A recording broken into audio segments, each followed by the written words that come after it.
Hello everyone, welcome back to a new vlog. मैं हूँ रितु और आप देख रहे हैं आरजी ब्लॉग इंडियन विलेजर। और व्लॉग जहाँ से कल ख़त्म हुआ था किचन साफ़ करने के बाद, फिर खाना खाने के बाद जब आपने देखा, उसके बाद थोड़ा सा रेस्ट किया मैंने। और रेस्ट करने के बाद फिर ये शाम का टाइम है, यहाँ पे मैंने आटा गूँथ दिया और चटनी बनाई है आज काफ़ी दिनों के बाद। तो ये कैसे बनाते हैं वो मैंने आपसे शेयर कर रखा है। और जब भी चटनी को काफ़ी दिन के बाद बनाया जाता है ना, तो बहुत चाव से खाया जाता है, मतलब सब्ज़ी को भी पीछे छोड़ जाती है। और ये आज है फिर सारा काम, मतलब रोटियां तो मैंने नहीं बनाई, पर मैंने सोचा तब तक रोटी बनाने का टाइम होता है, तब तक क्यों ना अपने उस टाइम को यूज़ कर लिया जाए।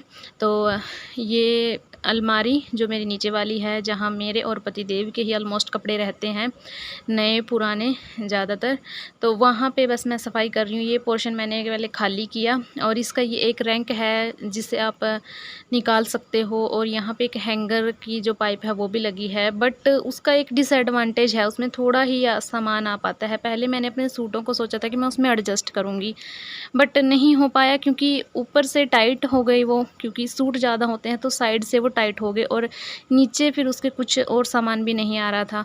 एक बार में सामान सेटल नहीं होता, आपको बार बार लगा के देखना पड़ता है कि ऐसे होगा या ऐसे होगा। तो पहले देखिए मैंने ये लगाए थे ऐसे, और फिर इसके नीचे का जो ये प्लेट निकाली थी मैंने, फिर वो नहीं सेट बैठी। और यहाँ पे मैं एक DIY कर रही हूँ, मतलब घर से ही एक आप जो ये पॉलीथीन आते हैं, अब ये कपड़े से क्या होते हैं, मुझे एग्जैक्ट नाम नहीं याद आ रहा है इनका, जब याद आएगा मैं बता दूंगी। तो ये मेरे पास एक बड़ा सा पॉलीथीन पड़ा था, तो मैंने इसको ऐसी शेप दी जैसे बॉक्स को, कि इसको मैंने अंदर की तरफ मोड़ दिया है और नीचे रख दिया मैंने दो ये फालतू की नोटबुक्स पड़ी थी बच्चों की, तो वो मैंने नीचे रख दी हैं। तो इससे मतलब ये इसकी चारों दिशाएं जहाँ पे है वहीं पे रहेंगी। और इसके अंदर बस अब मैं जो मेरे पास एक्स्ट्रा दुपट्टे या एक्स्ट्रा जो भी सामान पड़ा था जिसको मैं यूज़ नहीं कर रही थी, तो वो मैंने इसमें डाल दिया था, जो फेंकना भी नहीं था और यूज़ भी आजकल नहीं हो रहा था, तो वो सब मैंने इसमें डाल के इसको एक अलग से एक कंटेनर बना दिया है मैंने, बॉक्स बना दिया है इसको, बास्केट टाइप। और इसमें रख दिया है सामान, तो एक साइड में वो रखा रहेगा। और मेरे पर्स को लेके मैं इतनी परेशान थी ना, कि मैं अलग अलग, कोई कहीं पे रखा हुआ था कोई कहीं पे, तो आज मैंने पहले इनको प्रायोरिटी दी, मैंने पहले इनको सेट किया।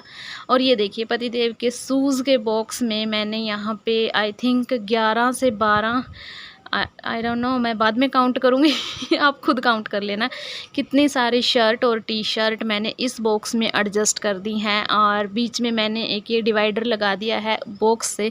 जी हाँ, शूज़ के बॉक्स में आप लगा सकते हैं। अगर आपको जानना है कि मैंने ये कैसे किया है तो प्लीज़ कमेंट करना, तो मैं आपको बता दूँगी कि कैसे कैसे मैंने इसको एडजस्ट किया है। और ये नहीं है कि बड़ी मुश्किल से निकलती हैं डलती हैं, बिल्कुल ईज़िली है सब कुछ।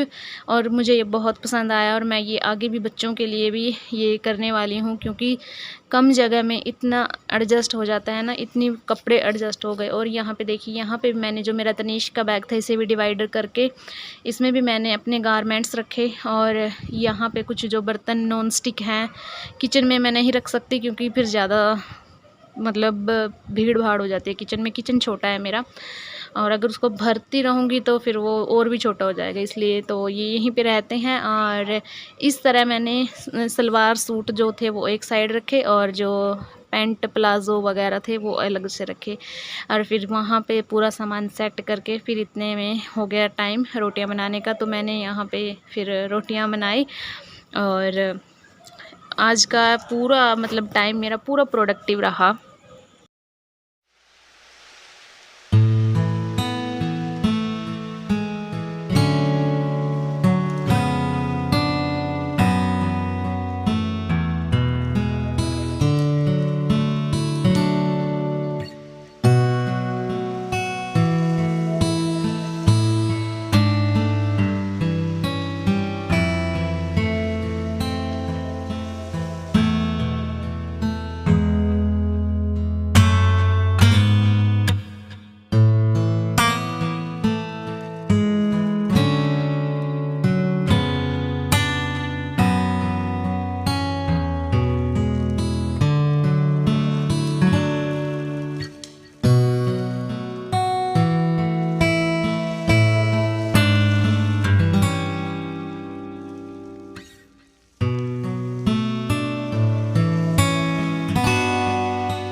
एक हाउसवाइफ़, हाउस मेकर कितना ही सोच ले कि आज उसको जल्दी काम ख़त्म करना है, जल्दी उठ के मैं ये कर दूँगी, जल्दी उठ के मैं वो कर दूँगी, पर नहीं, टाइम कैसे निकल जाता है, पूरा दिन कैसे ख़त्म हो जाता है पता ही नहीं चलता। और हम सोचते हैं कि आज काम थोड़ा-सा कम हो जाएगा बट नहीं, काम की कोई कमी नहीं होती है। बट हाँ, अगर हम आँखें बंद करके बैठे रहेंगे, सिर्फ़ खाएँगे, पोएँगे और सो जाएँगे तो काम ख़त्म है, काम मतलब होता ही नहीं फिर तो काम, है ना? बट अगर आप आँखें खुली रखोगे और अपने घर को प्यार करोगे तो फिर तो आपको काम बहुत सारे मिल जाएँगे। और कपड़े भी आई थिंक 2 दिन के हो गए थे, तो काफ़ी कपड़े थे। ये तो सिर्फ़ आधे हैं जो वो हो चुके हैं, बाकी फिर जो निकालेंगे वो अलग होंगे। ये पहले दिन के कपड़े थे। और फिर ये पतिदेव का टिफ़िन भी मैंने तैयार कर दिया। इनका खाना अब अर्ली मॉर्निंग बनाना ही पड़ता है, और मैं मतलब बनाने को इनके उठने से पहले भी बना सकती हूँ, बट मैं सोचती हूँ कि नहीं, ये दोपहर तक का खाना लेके जाते हैं, तो फिर अगर मैं भी 5:30 बना दूँगी तो वो कब जाके खाएँगे कुछ ही नहीं पता। और खाना इनको वहाँ मिलता है, बट ये खुद ही नहीं वहाँ का खाना ज़्यादा प्रेफ़र करते हैं, ये घर से ही लेके जाना प्रेफ़र करते हैं। और बस ये टाइम है मेरा आई थिंक 9:30 के आसपास का। और ये देखिए, मैंने दोपहर के लिए चावल भी बना दिए हैं, क्योंकि मुझे आज करना है स्टोर रूम साफ़। तो उससे पहले मैंने क्या किया, मैंने चावल बना दिए, झाड़ू पोछा सब कुछ मेरा कंप्लीट था इस टाइम काम, और झाड़ू पोछा करके चावल भी मैंने साथ ही साथ बना दिए थे। और यहाँ पे जो ये घिया है, गोल घिया बोलते हैं, कोई इसको कद्दू बोलता है, मुझे तो समझ ही नहीं आता इस गाँव का कि यहाँ की सब्ज़ी को क्या नाम दे दिया जाता है, आई डोंट नो।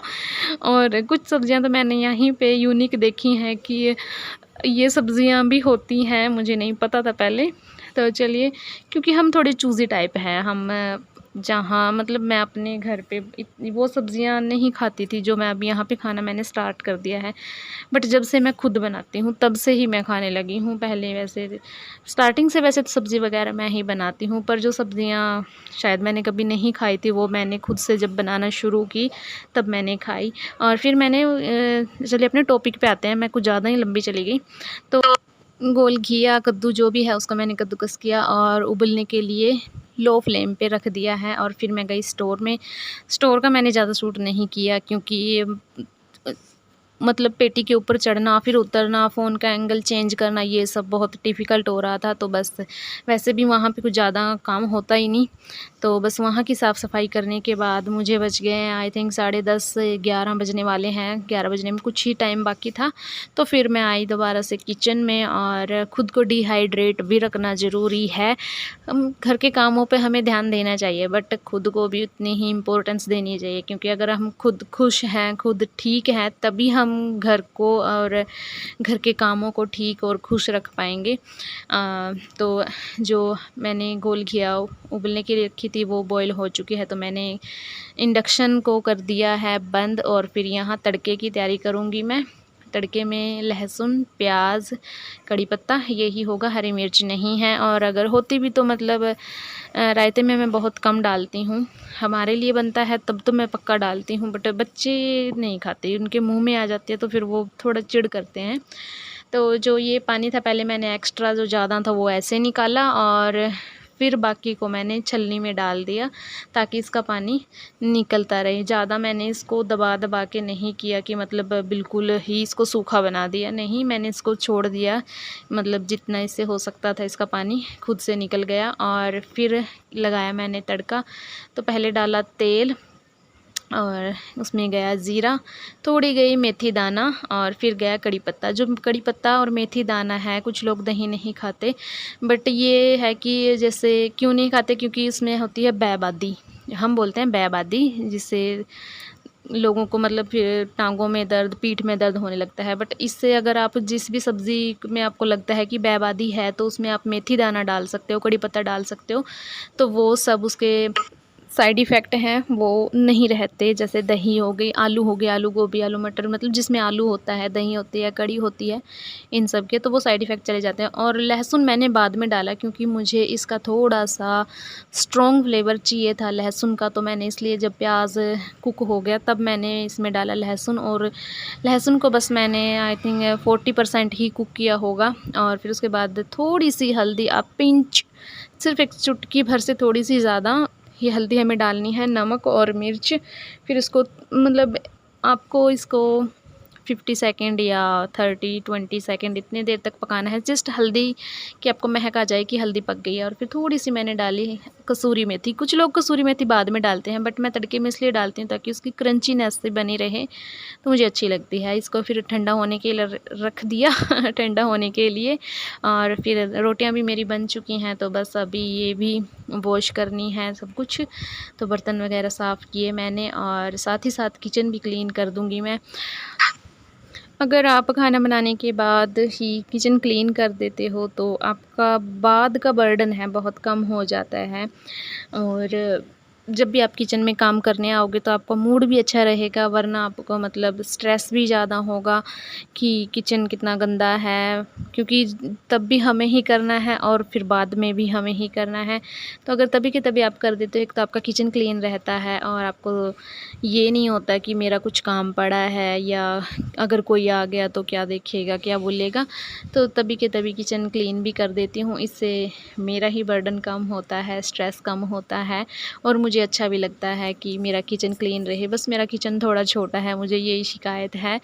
तो चलिए ये भी टाइम के साथ देखते हैं जो भी होगा। और यहाँ पे जो दही मैंने रात जमाया था वो बिल्कुल अच्छे से जम चुका है, निकल भी नहीं रहा था। तो फिर मैंने चम्मच से इसको अलग से मतलब बड़ी मुश्किल से निकाल के इसमें, और अब इसमें जो तड़का मैंने तैयार किया था वो डाल दूँगी। और फिर जो आल हमने बॉईल की थी, लौकी, घिया, कद्दू जो भी आप बोलते हो, वो इसमें डाल देंगे और इसको अच्छे से कर दूँगी मिक्स। अगर रिक्वायर हो तो आप इसमें ठंडा पानी डाल सकते हो, जैसे कि मैंने डाला, क्योंकि दही भी बिल्कुल थिक थी और ये सामान भी बिल्कुल मतलब ऐसा नहीं था कि कोई भी पानी छोड़ने वाला था। तो सब कुछ मैंने मिक्स किया और बस इसको रख दिया, फ्रीज़र में ही रखा इसको। और जो चावल मैंने बनाए थे उनमें थोड़ा-सा पानी मतलब पहले तो मैंने सारा गिरा दिया था, बट जो हम रख देते हैं ना बर्तन के ऊपर कि फालतू का पानी टपकता रहे, तो वो ही पानी थोड़ा-सा बचा हुआ था। तो मैंने सोचा कि चलो इसको पौधों में डाल देती हूँ, और जो धूप से झुलस जाते हैं या ग्रो नहीं करते पौधे, उनके लिए बहुत अच्छा होता है। और फिर मैंने अपना मील एंजॉय किया, और पूरे दिन की थकावट के बाद खाना खाते हैं आराम से बैठ के, तो अलग ही तृप्ति अलग होती है उसकी। तो चलिए बहुतों की बातें, मिलते हैं कल नए व्लॉग में नई बातों के साथ। Bye bye.